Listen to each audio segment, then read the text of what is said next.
선거대책위원회 공보단장 겸 수석대변인을 맡고 있는 조승명 의원입니다. 오늘은 이석연 선대위원장님을 모시고 현안에 대해서 기자 여러분들과 간담회를 나누는 시간을 준비했습니다. 오늘 이 자리에는 이석연 선대위원장님과 강훈식 종합상황실장이 함께하고 계십니다. 오늘 진행은 먼저 이석연 위원장님께서 모두 발언을 좀 진행을 하시겠고, 그 다음에 언론 여러분들의 질의응답을 받는 그런 순서로 진행하도록 하겠습니다. 그러면 먼저 우리 이석연 위원장님의 말씀을 먼저 듣도록 하겠습니다. 네, 여러분 반갑습니다. 시간을 아끼는 의미에서 제가 제 말씀의 요지를 먼저 말씀드리겠습니다. 먼저 지금 한간에 많은 그런 소문이 나돌고 있습니다. 대법원이 상고이유서 제출기간 7일 재상고를 할 경우에를 상정해서 말씀드립니다. 상고이유서 제출기간 7일, 상고장 제출기간 7일, 그리고 상고이유서 제출기간 20일의 기간을 임의로 단축해서 속전속결로 재판을 끝낼 것이다. 이게 그럴듯하게 시중에 나돌고 있고 저도 몇 보도 등을 봤습니다. 제가 오늘 말씀드릴 내용은 당 선대위원장의 입장이라기보다도 법조인과 헌법학자로서 제 소신과 양심에 입각해서 말씀드리는 겁니다. 이 형사소송법이 보장한 상고장 제출기일 7일과 상고이유서 제출기일 20일은 헌법의 기초에서 형사 피고인의 권리로서 보장된 기본권적 가치가 있는 그러한 최소한의 방어권 행사에 필요한 기간입니다. 이것은 대법원이 어떤 경우에도 단축할 수 없는, 또 연장할 수도 없는 그런 기간입니다. 만약 이 기간을 대법원이 임의로 단축해서 판결을 6월 3일 전에 선고할 수도 있다, 이렇게 하고 또 이런 상정을 하고 있는데 이럴 수는 이건 안 되는 겁니다. 대법원도 알고 있을 겁니다. 이 대법원이 만약에 그런 식으로 속전속결로 6월 3일 이전에 선고를 강행한다면 그 판결은 위헌 무효의 판결일 뿐만 아니라 그때부터 대한민국의 법치주의는 무너진 것입니다. 탄핵 여부를 떠나서 이건 대법원의 범죄행위입니다. 왜냐? 이 중차대한 기간에 피고인에게 보장된 최소한의 형사소송법상 규정을 대법원이 어겼다면 앞으로 어떤 재판도 따르지 않습니다. 대한민국은 만인에 대한 투쟁의 시기로 접어들 것이다. 저는 이렇게 봅니다. 그런 일은 없을 것이다 하는 말씀을 먼저 드립니다. 그 다음에 이 고등법원이 파기환송심 법원이 5월 15일로 제1차 변론기일을 잡고 통지를 했습니다. 물론 여기에 대해서 제가 왈가왈부하지는 않겠습니다. 빠르다 늦다 이런 얘기는 안 하겠습니다. 다만 5월 15일은 본격적인 선거운동 기간입니다. 21일간 부여드는 선거운동 기간입니다. 선거운동이 시작되면 어떤 후보라도 균등한 기회가 보장되어야 한다는 것이 헌법의 정신입니다. 헌법 제116조 1항에는 선거운동은 균등한 기회가 주어져야 한다, 이렇게 명문으로 규정하고 있습니다. 선거운동은 좀 더 자세히 말씀드리면 선거운동은 각급 선거관리위원회의 관리하에 법률의 범위 내에서 하되 균등한 기회가 주어져야 한다, 이렇게 명문으로 규정하고 있습니다. 이 선거운동에 있어서 기회균등의 보장이야말로 민주주의를 가능하게 하는 선거를 제대로 완성시키기 위한 중요한 원칙입니다. 헌법상의 원칙입니다. 이 원칙 앞에서 어떤 공권력도 여기에 협조를 해야 합니다. 선거운동 기간 내에는. 거기에 법원도 반드시 포함됩니다. 그렇기 때문에 법원이 그렇게 변론기를 지정해서 소환하고 하는 것이 하루가, 한시가 아까운 후보자의 입장에서는 어떻게 되겠습니까?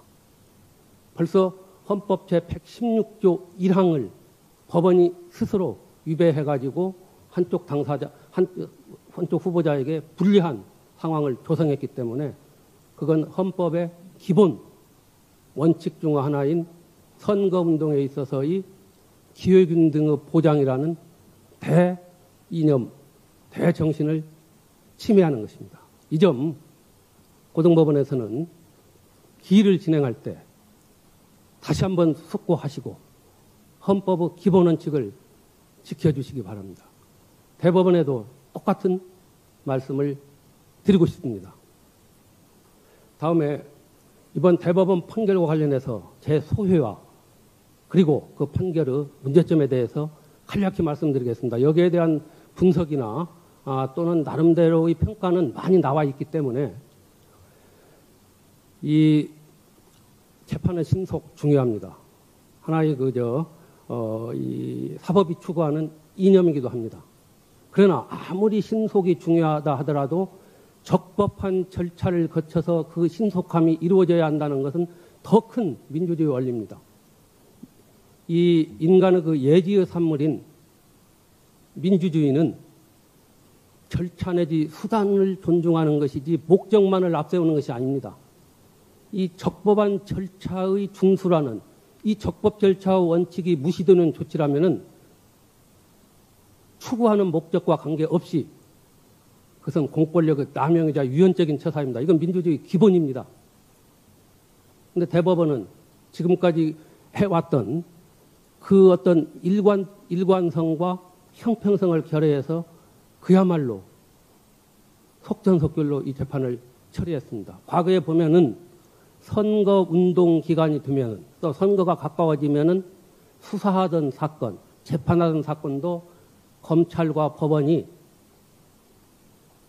스스로 오해를 살까봐 중지를 했습니다. 과거에 저도 기억나면 DJ 정치자금 수수 사건 수사 않겠다고 그랬어요. 재판 정지하겠다고 그랬어요. 그런 예가 쭉 있어 왔습니다. 바로 사법자제의 원칙이라는 것도 바로 여기에 나오는 겁니다. 근데 이번에 대법원 판결 보십시오. 그 절차 과정, 그 내용에 대해서는 주관적인 기억을 객관적으로 어떻게 평가하느냐는 사람마다 달라요. 그래서 1, 2심에 엇갈린 거예요. 여기에 대해서 제가 그렇지 않다 어쨌다 사실관계를 꼬집는 게 아니라 그 절차를 보십시오. 이 중차대하고 정말 온 국민이 관심이 집중되고 세계인의 이목이 집중된 이 사건을 그런 식으로 했다는 것은 삼척 동자가 봐도 고개를 흔들 일입니다. 남을 심판할 수 있는 권한은 저는 종교인은 아니지만은 신만이 갖고 있다고 봅니다. 이번 대법원의 판결을 보면서 저는 주권자인 국민이 헌법을 통해서 법관에게 부여한 남을 심판할 수 있는 권한의 범위를 벗어난 판결이다. 다시 말씀드려서 사법권의 한계를 벗어난 위헌적인 정치재판이다. 저는 이렇게 말씀드리고 있습니다. 또 하나 헌법 제84조의 대통령의 불소추 특권에 대해서 헌법학자로서 헌법을 40년 동안 연구하고 실험했던 고민했던 사람 입장에서 말씀을 드리겠습니다. 헌법 84조의 대통령의 불소추 특권은 한마디로 말씀드리면 대통령의 신분 보유 기간 중에는 형사재판권이 관여해서는 안 된다는 원칙을 선언하는 것입니다. 여기에는 새로이 수사를 해서 기소를 하는 것뿐만 아니라 이미 진행 중인 재판도 정지된다는 것을 의미합니다. 왜냐? 여러분, 공소제기라는 것은 그 자체가 의미가 없는 겁니다. 공소제기는 반드시 재판을 전제로 해서만 의미가 있는 겁니다. 공소제기는 재판과 바로 직결이 되는 거예요. 그러면 헌법에서 형사상 소추라고 하면은 공소 제기에서 재판까지 하나로 연결이 돼서 아직 끝나지 않았다는 거예요.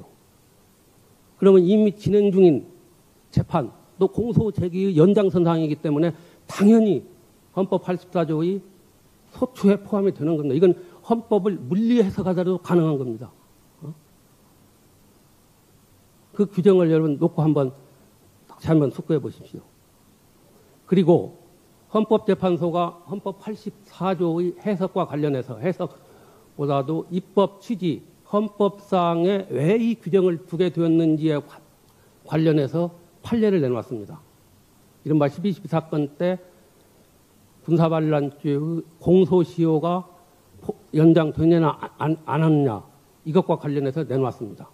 이때 헌법재판소는 어떻게 판시했느냐면은 이 조항은 대통령에게 개인적인 특권을 부여한 것이 아니라 대통령은 외국에 대해서 국가를 대표하고 국가를 이끌어가는 행정권의 수반으로서 막중한 책무를 지니고 있기 때문에 최소한의 국가의 권위와 체면을 유지하고 대통령으로 하여금 원활한 그 임기 중에 직무 수행을 가능하게 한 실질적인 현실적인 필요성에서 이 규정을 두었다고 헌법재판소가 판시를 했습니다.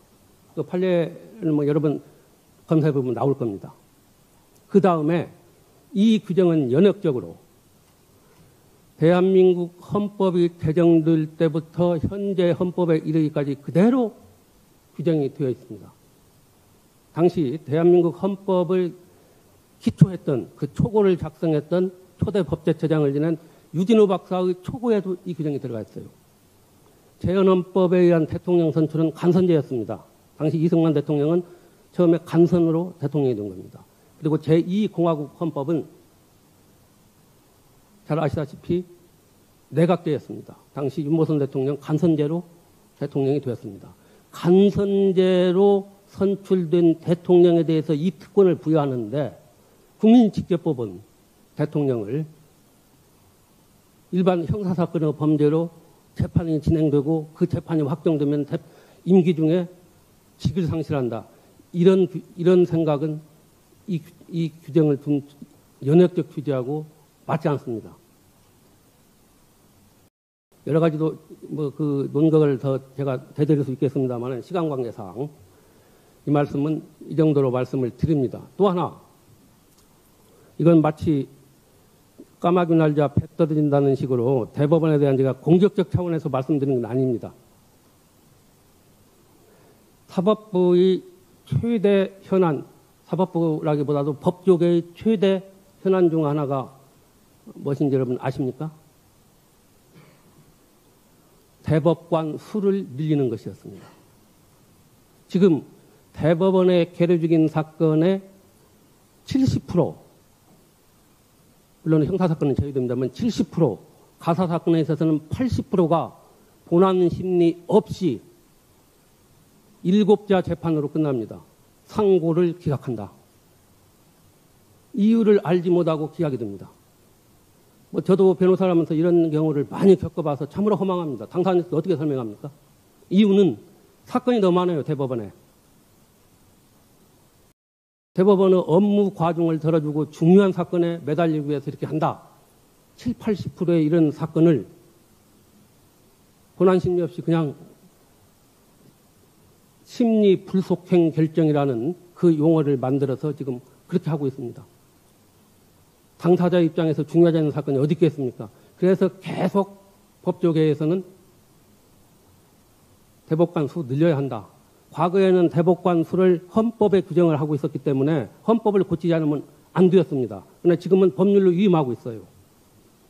그래서 저는 적어도 대법관 수를 배 정도는 늘려야만이 재판받을 권리를 충실히 담보할 수 있다.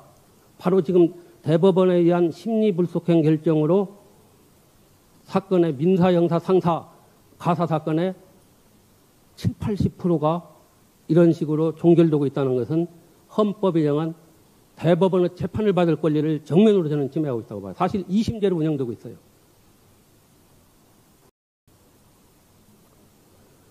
그래서 저는 대법관의 수를 저는 25명 내외로 저는 해서 늘려야 한다고 봅니다. 지금 대법관 수는 14명인데 대법원장 재판안치우, 법원행정장 재판안치우 12명이 지금 하고 있어요. 이 수를 늘림으로써 국민은 충실하게 재판을 받을 권리의 혜택을 누릴 수 있고 일선 법관들은 그만큼 업무 부담뿐만 아니라 많은 그 법리에 대한 검토, 사실관계에 대한 연구를 더 하고 재판에 임했습니다. 이것은 법원 내에서도 찬성하는 분위기가 대다수입니다. 이번에 저는 이 사건뿐만 아니라 대법원과 관련해서 적어도 이런 국민의 재판을 받을 권리에 있어서 이 대법관들의 권위의식과 선민의식은 이제 사라져야 한다고 봅니다.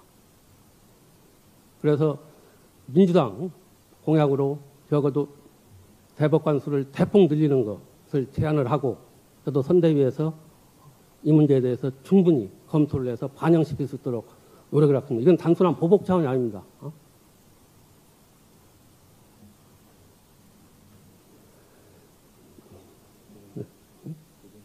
네, 지금 제가 좀 준비해온 것 중에 두서없이 이렇게 말씀드렸는데 혹시라도 제 말씀드린 내용이나 또는 제가 빠뜨린 내용 중에서 궁금하신 점이 있으면은 질문을 해주시기 바랍니다. 예, 이제 질문을 받도록 하겠습니다. 그 질문하실 때는 여기 이제 유튜브로 중계도 되고 하니까 그 언론사 명과 언론 여러분의 이름을 꼭 말씀을 해주시고 질문을 해주시고 마이크를 다 있으니까 마이크를 좀 사용해 주세요. 예. 네. 먼저. 예, 위원장님 채널A 이준성 기자입니다. 그 후보님 선거법 사건이 대법에서 파기환송이 된 이후에 좀 당에서는 뭐 조희대 대법원장 등 사법부 탄핵 같은 강경 목소리도 계속 나오고 있는데요. 네. 지금껏 나오고 있는 좀 여론조사를 보면 국민 절반 가까이는 대법원 판결을 좀 존중하는 듯한데요. 이제 국민통합위원장이시기도 하니까 이 같은 좀 민주당의 사법부를 향한 압박이 국민 통합에 좀 부정적인 영향을 줄 거라는 생각은 안 하시는지 궁금합니다. 그렇습니다. 이제 그런 표현이 있습니다. 정의를 외면한 자에게 똑같은 정의의 잣대를 댈 수 없다는 오래된 법 속담도 있습니다. 제가 뭐 정의를 외면한 판결이다. 굳이 말씀은 드리지 않겠습니다. 각자가 판단하시기 바랍니다. 당에서 지금 강경하게 탄핵까지 주장하면서 하는 것에 대해서 저는 충분히 이해를 합니다. 다만 이 판결의 부당성에 대해서 그리고 왜 이 판결이 이 재판이 계류되게 됐는지에 대한 그 사실을 알면은 국민 여러분께서도 상당히 다른 평가를 하시리라고 봅니다. 이 재판이 왜 계류이 됐습니까? 당시 이재명 후보가 대선 토론 과정에서 한 얘기를 그 부분만 떼어내가지고 검찰이 기소를 한 겁니다. 이리저리 찾다 보면 그 기소를 한 겁니다. 그 발언의 진위, 그 발언이 어떤 영향을 끼쳤는가에 대해서는 당선자의 상태를 중심으로 해서 지금까지 허위사실 공표 여부를 쭉 해왔습니다. 그러나 이 발언에 대한 판단의 몫은 유권자인데도 불구하고 낙선자인 이재명 후보에 대해서 검찰이 칼을 들이댄 겁니다. 패배자에 대해서 다시 이 칼을 들이댄 거예요. 저는 언젠가 언론에서 그런 얘기를 했어요. 12.3 계엄 선포되기 전에 이 판결이야말로 이미 낙선자는 국민의 심판을 충분히 받고 있었는데 다시 끄집어내는 부관 참시 판결이었다고 이렇게까지 저는 주장을 했습니다. 그럼 봅시다. 당시 윤석열 후보는 뭐라고 했습니까? 우리 장모는 착하게 살아서 남에게 10원 한 장 피해를 끼친 적이 없다. 내 처는 주식으로 손해를 받지 이득을 취한 적이 없다. 했지 않습니까? 나는 이 주장이야말로 0.7%라는 그 근소한 차이로 윤 후보가 이기는데 결정적인 역할을 했다고 봅니다. 그러나 이 발언은 어떻게 됐습니까? 그 후에 검찰과 법원에서 완전 허위로 밝혀졌지 않습니까? 그럼에도 불구하고 불소추 특권에 의해서 대통령직도 유지하고, 그래서 이재명 후보가 그 당시 누구를 안다 모른다, 뭐 골프를 쳤냐 안 쳤냐 이 발언을 하고, 아까 그 발언을 봅시다. 검찰총장까지 지낸 사람이 저렇게 이야기하면은 저건 사실이겠지. 이게 원래 당선자에 대해서 들이대야 할 어떤 검찰의 잣대를 여기에 들이댄 거예요. 이걸 가지고 지금 온 지금 국민이 저 사람 말이 도덕적으로 어쩌다 지금 하고 있는 건데, 그 재판의 전제가 어떻게 이루어졌는지를 저는 말씀드리지 않을 수 없어요. 또 하나, 저는 분명히 이 재판은 법 적용의 일관성, 법 적용 절차, 내용이 아닙니다. 법 적용 절차의 일관성과 형평성을 결여한 사법권의 한계를 벗어난 위헌적인 정치 판결이다. 제가 이렇게 아까 말씀을 드렸어요. 그렇습니다. 그러면 이건 분명히 누군가는 대법원에서 대법원장이 위헌적인 이 판결을 끄집어낸 데 대해서 책임을 져야 할 그런 상황도 듭니다. 그래서 지금 당에서 탄핵 얘기를 꺼내는 것도 저는 일리가 있다고 봐요. 그렇지만 저는 탄핵 사유가 될 수 있다는 거하고 탄핵을 해야 한다는 것은 별개의 문제라고 봅니다. 이건 정치적인, 정무적인 판단이 개입되기 때문에 여러 가지를 고려해서 판단하기 때문에 당에서 어떻게 할 것인가는 당의 문제지만은 제 개인적인 의견이라면은 지금 탄핵을 하는 데 대해서는 신중을 기해야 한다. 이런 말씀 분명히 드립니다. 예, 그리고 조금 전에 이제 기자분 질문하실 때 그 대법원의 이 파기환송에 대해서 국민 50% 정도가 좀 찬성한다 이런 식의 이제 질문을 하신 것 같은데, 그렇게 질문했죠? 젊은가 존중한다. 거꾸로입니다. 절반 이상이 문제가 있다라고 생각하고 있습니다. 예를 들면 어제 났던 여론조사를 보면 그 리서치뷰 조사라든지 그 코프라 조사라든지 이런 조사를 보면 50% 이상의 국민들이 이건 문제가 있는 정치 판결이다라고 생각을 하고 있고, 거꾸로 이게 정당하다고 하는 주장은 오히려 그것보다 훨씬 적다. 이렇게 한번 제가 말씀드릴게요. 어떤 수치를 가지고 말씀하시는지 모르겠는데 그건 제가 지적을 하겠습니다. 추가로 여론조사상에 당위적 질문에 그 정도밖에 답변이 안 나오는 것에 대해서 대법원은 굉장히 각성해야 된다고 저희는 보고 있습니다. 대법원의 판단을 존중해야 된다는 것은 아주 당위적인 질문입니다. 그럼에도 불구하고 긍부정, 특히 부정이 더 높은 이런 경우들을 판단한다면 현재 대법원이 한 판단에 대해서 국민들이 어떻게 판단하고 있는지를 성찰해야 될 것이다. 이렇게 말씀드릴 수 있다고 생각합니다. 예, 그럼 다른 분 질문해 주십시오. 네. 예. 예, 저 조선일보 유정원입니다. 이게 그 위원장님도 법제처장도 하셨고 헌법재판소에서도 이제 근무하셨으니까 좀 여쭤보는데, 네. 아까 말씀하시기를 이제 이번에 법원이 계속해서 이제 선거운동 기간에 재판을 하는 것은 이제 후보들한테 이제 기회를 균등하게 줘야 된다는 이제 헌법 원칙을 좀 위반한 것이다. 그렇게 말씀을 하셨고, 또 당에서는 이제 이 대법원이 이 대선을 앞두고 이렇게 파기환송 선고를 한 것 자체가 정치적 중립 위반이다. 이런 목소리도 좀 일부 나오고 있는데, 그러면 지금 이 상황에서 이제 대법원 혹은 이제 고등법원이 앞으로 계속 재판을 진행한다면 이거는 이제 탄핵 사유가 된다고 보시는지, 그거 하나가 좀 궁금하고, 두 번째는 이제 그 대법관 증언 얘기를 하셨는데, 이제 뭐 상고심 개혁 방안은 되게 이제 논의가 오래됐고 해결 방안도 뭐 상고법원 설치라든지 다양하게 이제 법조계에서 나오고 있지 않습니까? 그 중에서 이제 대법관 증언을 지금 이 시점에 이제 필요하다고 보신 이유, 그리고 이게 일각에서는 좀 뭐 보복성 공약 아니냐 뭐 이렇게 해석하실 수도 있을 것 같은데 거기에 대해서 좀 어떻게? 예, 저도 뭐 충분히 질문에 대해서 공감을 합니다. 먼저 이 재판제가 첫 번째는 지금 그 계속 법원이 재판을 진행하면 그러니까 제가 지금 강조한 것은 대법원 선거운동 기간에, 헌법은 선거운동이라고 분명히 규정하고 있어요. 선거운동 기간에는 수사가 진행되거나 재판이 진행 중인 경우에는 후보자의 기회균등 원칙을 헌법이 선언하고 있어요. 헌법 제116조 1항을 보십시오. 아까 대법원이 파기환송할 때는 물론 그것도 그야말로 빠른 속도로 전혀 예상하지 못한 진행됐지만은 선거운동 기간 21일 이 기간에는 헌법이 규정한 후보자 사이의 선거운동에 있어서 기회균등의 보장이라는 대원칙이 우선한다는 겁니다. 그렇기 때문에 만약에 그 규정을 헌법의 대원칙을 이건 선언적 규정이 아닙니다. 대원칙을 무시하고 고등법원이 대법원이 진행한다면 저는 헌법이 규정한 민주주의 선거의 기본인 후보자 간의 선거운동에서 기회균등 원칙을 위반하는 것이기 때문에 그 판결이 어떻게 되리라 제가 뭐 말씀 안 드리겠습니다. 그 다음에 저는 선거운동 기간은 안 된다.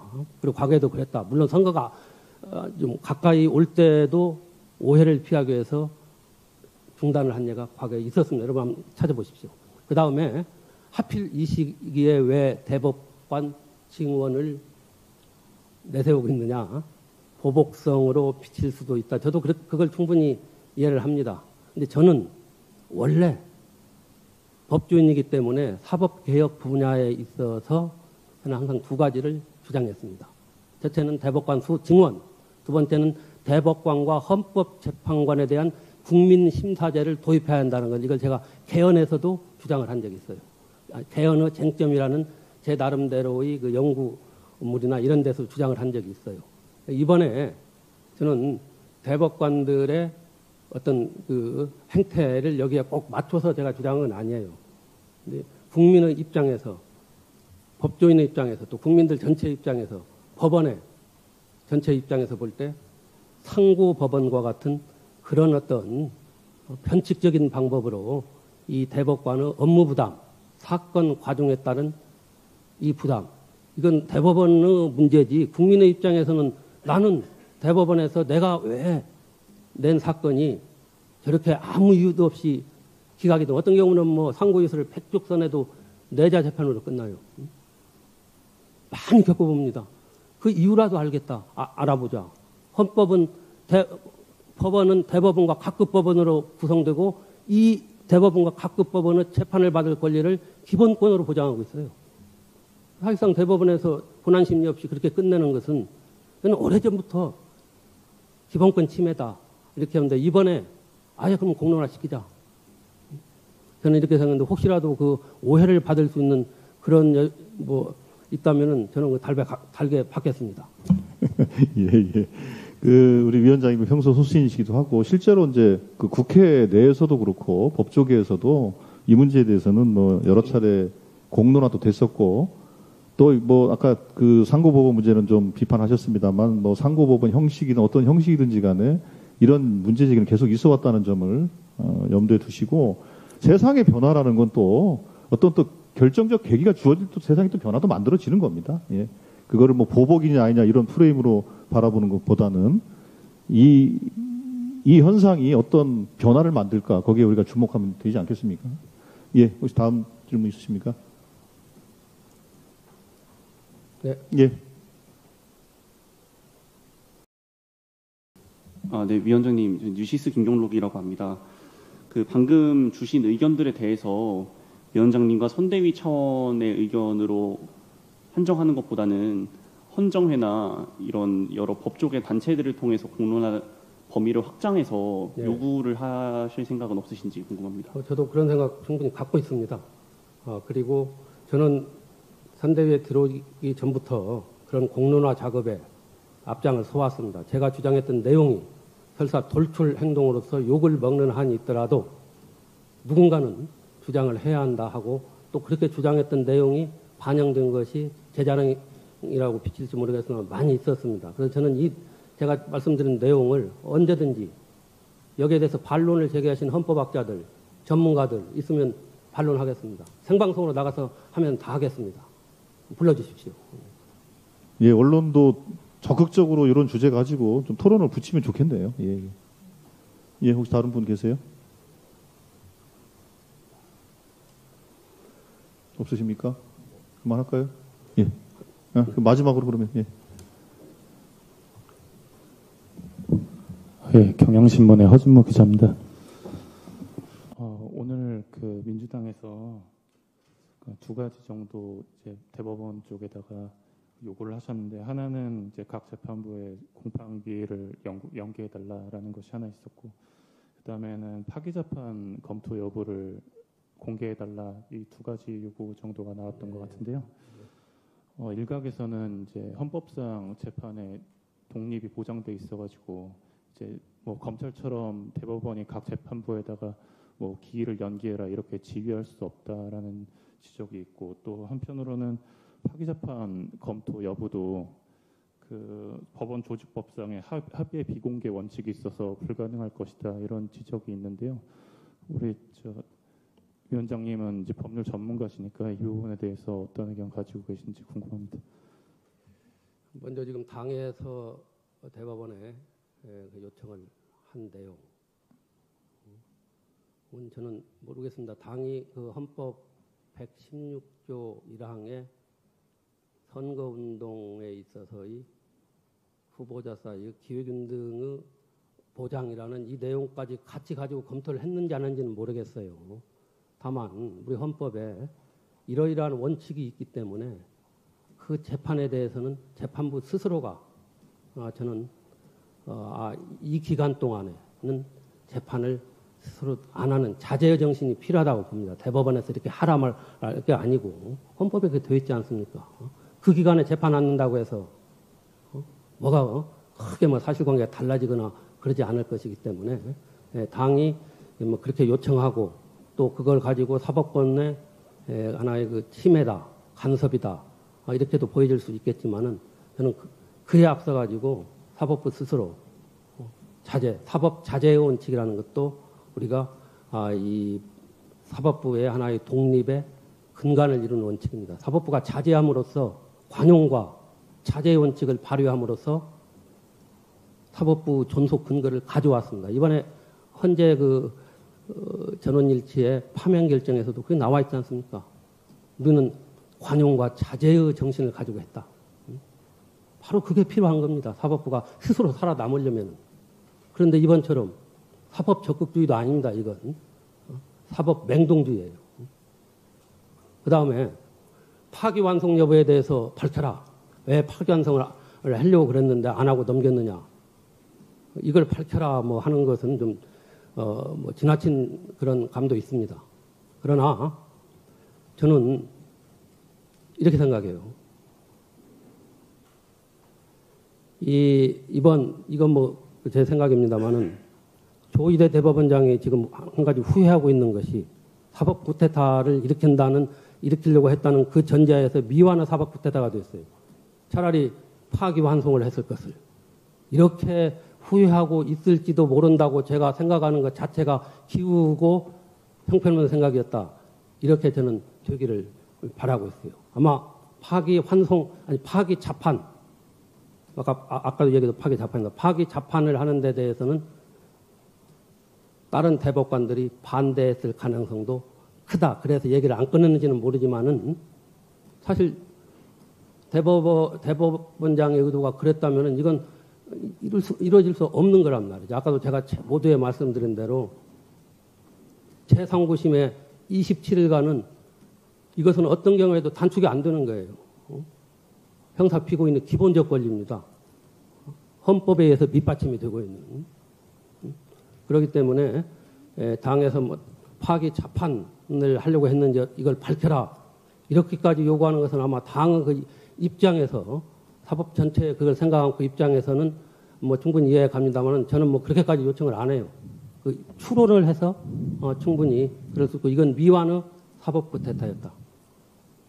이렇게 생각합니다. 네, 그 추가로 보충해서 말씀드리면 어제 이제 저희 선대위에서 연기해달라고 선거 끝난 다음에 해달라고 연기하면서 시한을 12일까지로 말씀드렸던 거 아마 기자분들 알고 계실 거라고 봅니다. 그 12일 0시부터 선거운동을 시작합니다. 그래서 그 맥락이 오늘 위원장님께서 말씀하셨던 기회균등의 원칙이 116조와 맥락이 다 있다 이렇게 이해해 주시면 될 것 같고요. 그래서 어제 저희 선대위에서는 12일까지 그 연기할 것을 요청하는 답변을 해달라 이렇게 기일 변경 요청을 이야기했다는 점도 추가로 말씀드립니다. 예, 그렇죠. 이제 아까 좀 전에 말씀 헌법 116조 1항, 공직선거법 11조 이 두 가지 조항을 헌법과 법률의 조항을 들어서 우리가 요청을 한 것이고요. 그리고 그 대법에 아까 이건태 법률위원 대변인이 논평을 낸 것 파기자판 여부에 대해서 답을 해라 이것은 지금 국민들이 대법원에게 여러 가지 질문을 하고 있습니다. 기록은 제대로 봤냐? 로그 기록은 있는 것이냐? 제대로 심리를 했는 거냐? 이거에 대한 국민들의 질문을 우리 이건태 법률 대변인께서 질문을 모아서 오늘 논평을 낸 것이다. 그렇게 보시면 될 것 같습니다. 예. 이제 더 없으시면 예, 아까 마지막으로 했는데 꼭 하셔야 됩니다. 네, 말씀하세요. 예, 하십시오.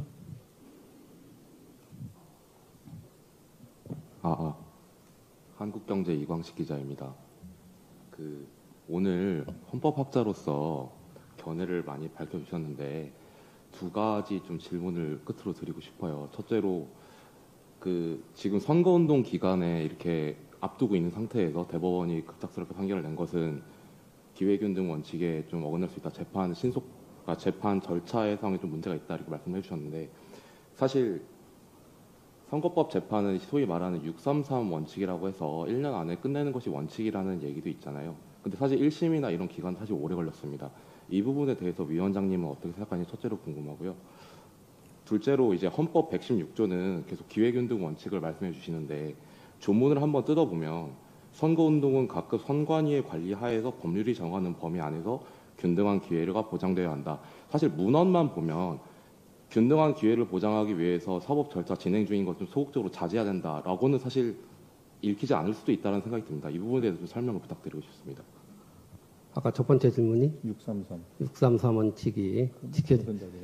그런데 이제 그걸 주로 그 경우에는 당선자를 대상으로 하고 있는 겁니다. 당선자들이 633 원칙 안 지키면은 나중에 뭐 그냥 거의 임기 끝날 무렵에 하는 거고 사실 공직선거법상의 위증이나 또는 허위 사실 공표 등은 뭐 당선자를 대상으로 한 겁니다. 그리고 아무리 633 원칙을 지키더라도 이 사건은 대법원도 주장을 했잖아요. 사실관계의 확정이 결론을 좌우할 수 있다고 그랬어요. 사실 사실관계의 확정은 사실심 법원, 1, 2심 법원은 전권사항이죠. 그렇게 해놓고 대법원이 사실관계는 이렇다. 결론을 내려버렸어요. 그것도 뭐 짧은 시간에. 기록을 뭐 다 봤다고 가정하더라도 1, 2심이 결론이 달랐고 시간을 오래 끌었어요. 뭐 거기에는 뭐 무슨 송달 문서를 안 받았다. 이것은 사실 부수적인 거고 오래 끌었어요. 결론을. 아니 오래 시간을 끌어서 그만큼 어려운 사건이었다는 거죠. 그런 점에서 633 원칙 지금까지 지켜진 예가 그렇게 많지 않았고 당선자를 대상으로 빨리 하라는 거예요. 저 사람 국회의원 임기 끝나니까 빨리 끝나라는 어찌 낙선자에 대해서 633 원칙을 강요하면서 똑같은 법의 잣대를 들이댄다는 거. 그것은 저는 법조인이 아니더라도 일반 국민의 상식에서도 저는 그렇게 선뜻 이해가 가지 않으리라 이렇게 생각을 합니다. 제가 어느 편에서 저 친구 뭐 당 선대위 들어가면 그쪽 사람 다는데 그게 아닙니다. 그래서 633 원칙. 633 원칙도 대법원은 안 지키고 그냥 오히려 앞당겨가지고 했잖아요. 36일 만에. 90일이 아니고. 적어도 이런 사건은 말이죠. 그 다음에 두 번째가 말씀하신 내용이 116조 1항에 대한 해석인데 저는 거기에 보면은 이제 그걸 추상적이고 선언적인 규정이다. 원칙만 선언한 것이 그것이 무슨 구속력이 있겠느냐. 이런 취지로도 좀 질문을 좀 이렇게 확대해서 판단해도 되겠죠. 네. 저는 그래요. 이 지금 헌법상에 그러면 헌법에서 진행 중인 재판은 정지하고 수사 중인 사건도 수사를 정지하라 이렇게까지 헌법에 규정할 수는 없는 거예요. 그리고 이 규정이 과거에 문제가 그렇게 안 됐어요. 왜냐? 법원 스스로 사법자제의 원칙을 발휘하고 검찰 스스로 오해의 소지를 없애기 위해서 자제를 해왔어요. 그래서 이 규정이 그렇게 큰 역할이랄까 표출이 안 된 거예요. 근데 이 규정이 바로 이럴 때를 대비해서 저는 필요하다고 보고 앞으로 헌법 교과서에도 이 부분에 대해서는 이 예를 하나 들어가면서 보충을 해야 한다고 이렇게 저는 봅니다. 단순한 균등한 기회보장 선거운동에 있어서 이게 선언적이고 이런 규정이 아니라 이건 재판에 실제 적용되고 만약에 이 규정을 위반해 가지고 공권력이 선거에 관여하는 듯한 그 모습을 보여 가지고 나중에 결과를 좌우하거나 또는 이럴 때에는 바로 헌법 이 원칙 위반으로 그 재판 절차 진행을 유연무효로 할 수 있다. 저는 헌법 적극주의적인 시각에서 사고하고 실제 행동은 사법 자제주의적인 시각에서 하면서 쭉 활동을 해온 사람입니다. 예, 감사합니다. 이상. 예. 네, 예, 네.